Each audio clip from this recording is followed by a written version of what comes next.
वहीं राजस्थान सरकार के द्वारा किए गए तबादलों को लेकर पूर्व मंत्री ममता भूपेश का बयान सामने आया है। उन्होंने कहा कि किस तरह के ये तबादले किए जा रहे हैं जो विधायक को भी मालूम नहीं है, और आज तो बिल्कुल हद कर दी, जो गीसगढ़ के अस्पताल में एक भी डॉक्टर नहीं रहा है। तो अलग अलग विभागों में तबादलों की सूची को लेकर अब विपक्ष के नेता भी सवाल खड़े करने लग गए हैं, और अस्पतालों में चिकित्सकों के तबादलों के मामले पर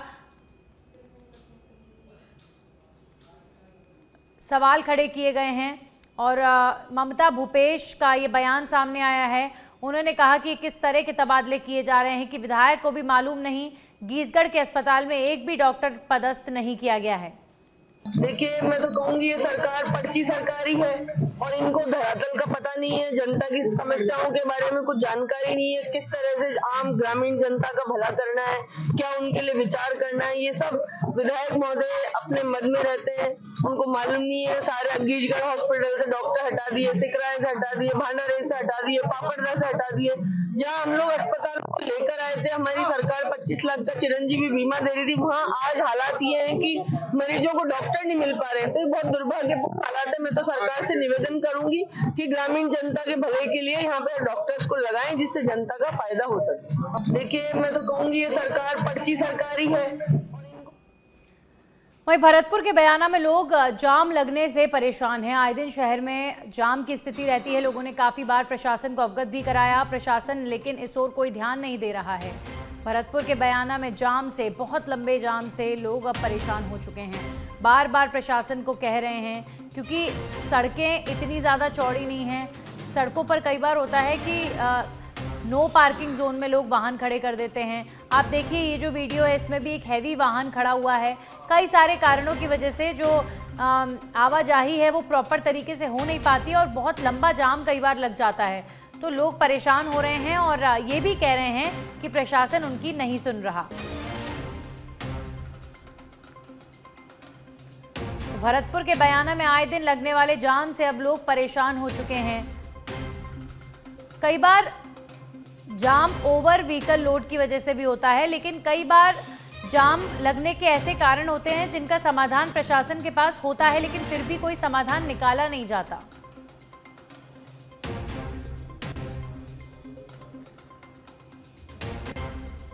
आप देखिए, सड़कों पर नो पार्किंग जोन में इतना हैवी वाहन खड़ा हुआ है।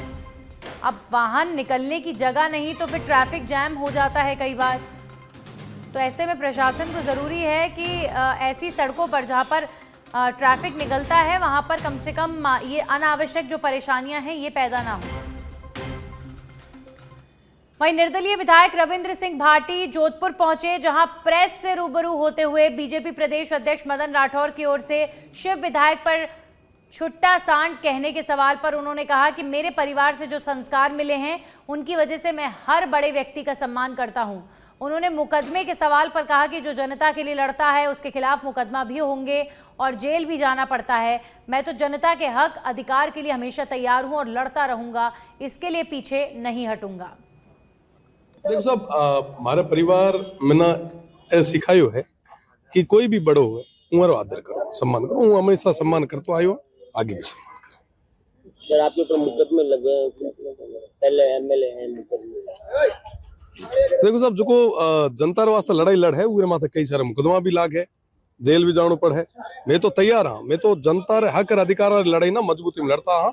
ये चीज में ना कदे कोई कमी कौन रखा। आपको नहीं लगता कि बीजेपी भेदभाव कर रही है, निर्दलीय विधायक के क्षेत्र में काम जो है वो प्रभावित हो रहा है?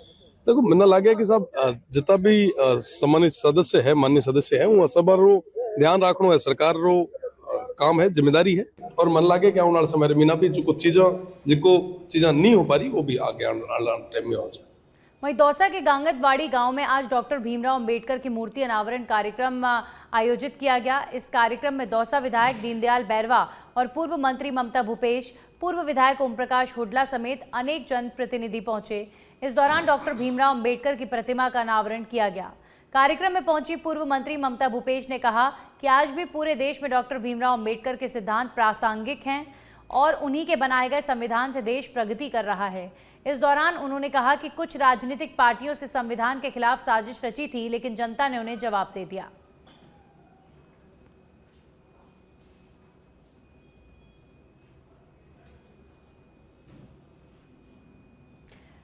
तो आप देखिए अंबेडकर की मूर्ति अनावरण कार्यक्रम और पूर्व मंत्री ममता भूपेश भी इस कार्यक्रम में पहुंची। गांगतवाड़ी गांव में ये कार्यक्रम आयोजित किया गया।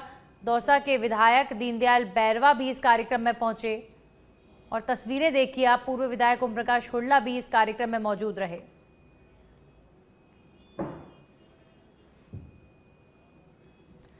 वहीं अब खबर झुंझुनू से है। निर्भया स्क्वाड की मदद से मिला सेवानिवृत्त फौजी का बैग। मंडावा मोड़ पर ई रिक्शा में सामान भूलकर फौजी निकल गया था। मंडावा मोड़ पर ई रिक्शा में सामान से भरा हुआ ये बैग भूलने की खबर सामने आई, जिसके बाद निर्भया स्क्वाड टीम ने सीसीटीवी फुटेज से ई रिक्शा खोजा और पूर्व फौजी को सामान से भरा हुआ बैग लौटा दिया गया। झुंझुनू में निर्भया स्क्वाड की मदद से एक पूर्व फौजी को उसका खोया हुआ बैग मिला। मंडावा मोड़ पर ई रिक्शा में पूर्व फौजी अपना बैग भूल गए थे, जिसके बाद निर्भया स्क्वाड ने सीसीटीवी के मदद से बैग को खोज निकाला।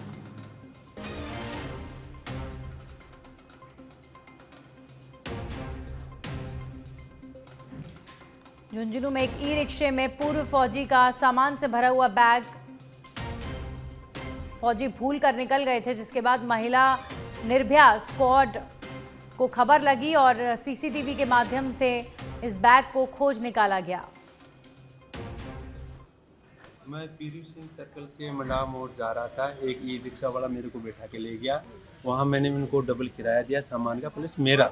इसके बाद में ई रिक्शा वाला सेकंडों में रुपू चक्कर हो गया। वहाँ महिला पुलिस प्लस ये अपने जो जेंट्स वो वहाँ पेट्रोलिंग दे रहे थे। महिला पुलिस 2 आई वहाँ और चारों ओर दिशाओं में 3 दिशाओं में जाके उन्होंने गश्त लगाया। वहाँ ढूंढा, उसको वो मिला नहीं।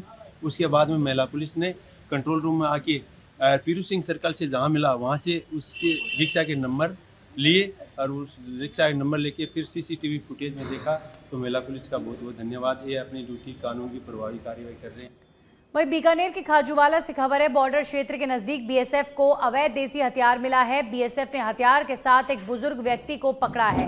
बॉर्डर के नजदीक गांव 10 बीडी से जरनैल सिंह से हथियार और 2 कारतूस बरामद किए गए हैं। बीएसएफ की सूचना के बाद खाजूवाला पुलिस की टीम मौके पर पहुंची। आर्म्स एक्ट के तहत मुकदमा दर्ज कर आरोपी को गिरफ्तार किया गया है।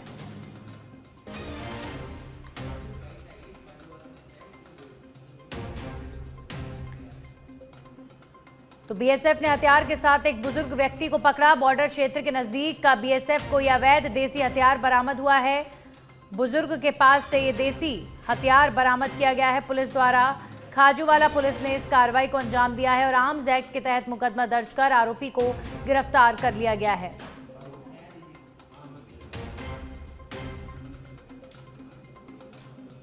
बात करेंगे, साल 2015 में आई गब्बर इज बैक फिल्म ने दर्शकों के दिलों पर छाप छोड़ दी थी, जिसमें हीरो ऐसे अस्पताल का पर्दाफाश करता है जिसमें मरे हुए शख्स के नाम पर परिजनों से पैसों की वसूली की जाती है। इलाज के नाम पर मोटी रकम ली जाती है। लेकिन आज आपको हम फिल्म वाली नहीं बल्कि रियल कहानी दिखाएंगे, जिसमें सिर्फ किरदार बदले हैं लेकिन कहानी पूरी असली है।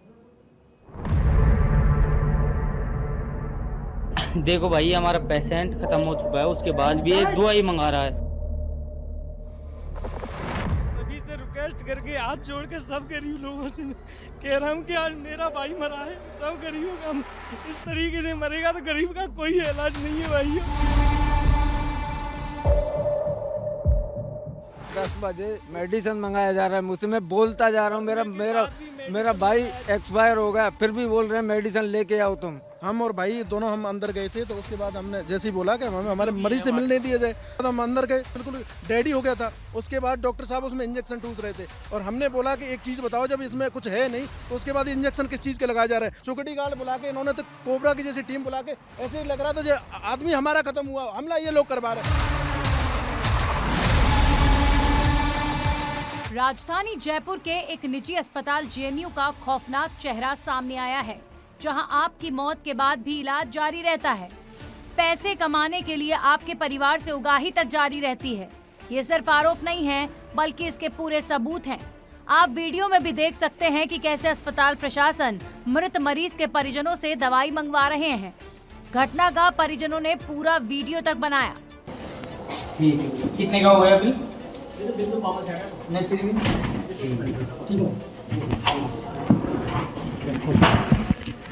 देख लो भाई साहब, भाई ये बिल हो गया अपना अपना। देखो ना एक बार इधर। हाँ तो मंगवाया तो एक बार इनका करवाओ ना। वो तो उधर ठहरे हैं सब कुछ जीतू के नाम से। हाँ दवाई वगैरह जो हमने लगाई थी ना इनको, वो फिर मंगवाई दवाई। हाँ तो ये मंगवाई थी ये सब लिए इंजेक्शन वगैरह बिल कटवा कर लेके आए हैं जीतू के नाम से।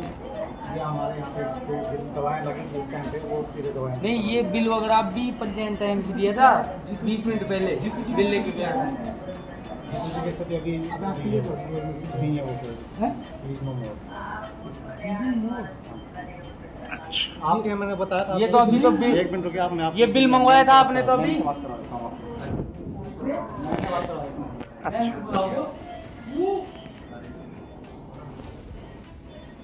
जीतू तो ब्रो देखो एक बार दिखा ना। देखो भाई हमारा पेशेंट खत्म हो चुका है, उसके बाद भी ये दवाई मंगा रहा है डॉक्टर। ये हॉस्पिटल देख लो आप। परिजनों ने आरोप लगाया कि अस्पताल प्रशासन ने मृत घोषित मरीज के लिए वेंटिलेटर और दवाइयों की मांग की और भामाशाह कार्ड के बावजूद रोजाना 10,000 रुपए कैश लिए गए हैं। मेरा भाई 9 तारीख को जेएनयू हॉस्पिटल में भर्ती हुआ था। घर से चल के आया था, हम दिखाने के लिए लेके आए थे जेएनयू हॉस्पिटल में लेके आए तो 2 दिन तो उन्होंने खाना पीना खाया, रिलैक्स मिला। 2 दिन के बाद तबीयत बिगड़ती चली गई तो मैंने मैम से बोला था, मैम ये बताइए मुझे कि इस हॉस्पिटल में हम लेके आए हैं तो मरीज को मरना चाहिए या रिलैक्स मिलना चाहिए। तो वो बोल रहे थे कि रिलैक्स मिल रहा है और हमें कोई रिलैक्स नहीं दिख रहा था। और पेशेंट भी बोल रहा था डिस्चार्ज के लिए बोल रहे तो वो आज कल कर देते थे। और उन्होंने बोला कि रिपोर्टों में आराम है और पेशेंट को हम पूछते थे तो वो कह रहा था भैया मुझे कोई आराम नहीं है, मुझे यहाँ से ले चलो, मुझे मर जाएंगे, भैया ले चलो। सब ये हमारी सुनते नहीं थे और बोल रहे थे कि अभी भी प्रेजेंट में बोल रहे थे पेशेंट मरने के बाद भी ये बोल रहे थे कि खून के लेके आए थे, खून की बोतल लेने के लिए आए तो बोले कि अरे ऊपर से लिखवा के लेके आओ। मैंने कि हाथ जोड़कर निवेदन किया था सर मैं एक के बल्दी चाल दे दूंगा पर मेरे भाई की जान बचे प्लीज़। तो उन्होंने नहीं माने और क्योंकि लिखवा के लेके आओ, मैं लिखवा के लेके आया डॉक्टर साहब पे, फिर भी वो नहीं माने। चलो फिर बोलते हैं 1 घंटे बाद आना, चलो मैंने कोई बात नहीं है। और फिर बोलते हैं अरे मैंने बोला कि मेरे पेशेंट को एडमिट दूसरे में कराना है सर प्लीज़, रिक्वेस्ट करके मैंने उन्होंने हाथ जोड़कर मैंने रिक्वेस्ट की उन्होंने कि प्लीज़ सर ऐसा करो, इसको आप दूसरे में ले जाएंगे सर, आप इसमें डिस्चार्ज कर दो। बोले अरे आप 130 रुपये की कैंटीन की पर्ची, 7 दिन से मेरे भाई ने खाना नहीं खाया, फिर भी बोलते हैं अरे कैंटीन की पर्ची को तो भर के लेके आओ, वहाँ कैंटीन में पैसे जमा करा के आओ। सर गरीब के पास पैसा नहीं होता है फिर भी बेचारा किसी से उधार लेके आता है। फिर सर ऐसे अब गरीब का तो बेचारे का मरना हो गया इस तरीके से कि अमीर लोगों का ही इलाज चलेगा तो कैसे गरीब का मरेगा सर, कैसे काम चलेगा। मैं सभी से रिक्वेस्ट करके हाथ जोड़कर सब गरीब लोगों से मैं कह रहा हूँ कि आज मेरा भाई मरा है, सब गरीबों का इस तरीके से मरेगा तो गरीब का कोई इलाज नहीं है भाइयों। और प्राइवेट तरीके से पैसों से भामाशाह लगे हुए और फिर कहते हैं कि आपका भामाशाह लगा हुआ है, स्लिप पे रही और भामाशाह लगा हुआ है, फिर कहते हैं 10,000 रुपये अलग से लगेंगे, आपका भामाशाह कल ही हो गया है। तो वहीं जब इस पूरे मामले की जानकारी मिलने पर सच बेधड़क की टीम देर रात मौके पर पहुंची और मामले की जानकारी जुटानी चाहिए। उस दरमियान अस्पताल प्रशासन ने भी जवाब देने से साफ इनकार कर दिया। अस्पताल स्टाफ ने ये तक कह दिया कि हमें इसकी जानकारी नहीं है, आपको जो करना है आप कर सकते हैं। अस्पताल प्रशासन के ऐसे रवैये से अंदाजा लगा सकते हैं आप कि कैमरे के सामने ऐसे बयान दे सकते हैं तो आम इंसान के साथ कैसा बर्ताव करते होंगे। कौन जवाब देगा इस मामले में जो भी ये आरोप लगा रहे हैं? जो सीनियर हैं वो बताएंगे आके। आपके पास कोई जवाब नहीं? कैसे जवाब आपके पास कोई जवाब नहीं? जो कार्रवाई करनी है कार्रवाई करो, जो कार्रवाई करनी है कार्रवाई करो, पोस्टमार्टम करानी है पोस्टमार्टम कराओ, कार्रवाई कर लीजिए। मतलब ठीक है, जो आरोप लगा रहे हैं उसके बाद आपका यही जवाब है जो कार्रवाई करनी है करें। मुझे तो आज पता करता हूँ क्या वो हुआ है, कोई दबी नहीं रहा है, अपना राज चल रहा है ना सब। आपको पूरी घटना तो अभी आया हूँ, बात करता हूँ, पता करता हूँ क्या है। परिजनों के आरोपों में कितनी सच्चाई है इस बात का पता तो आने वाले समय में ही चलेगा, लेकिन एक बार फिर जेएनयू अस्पताल के ऊपर लगे गंभीर आरोपों ने कई सवाल यहाँ पर खड़े कर दिए हैं। आपने एक मूवी तो देखी होगी गब्बर इज बैक, जिसमें एक मरीज की डेथ हो जाती है, उसके बाद में भी अस्पताल वाले उसका इलाज जारी रखते हैं, डेड बॉडी का भी इलाज होता है। वैसा ही सीन क्रिएट हुआ है जयपुर के JNU हॉस्पिटल में, जिसमें एक मृतक का भी इलाज किया जा रहा है। उसके परिजन यहाँ पर पहुँच चुके हैं, न्याय की मांग कर रहे हैं। लेकिन उस फिल्म में तो गब्बर आ गया था बचाने, लेकिन मांग अभी भी राजस्थान के प्रशासन से है कि आखिरकार क्या मृतक का भी इलाज होता है? क्या प्रशासन, ये अस्पताल का प्रशासन है, कोई जवाब अस्पताल के प्रशासन के पास कोई जवाब नहीं है।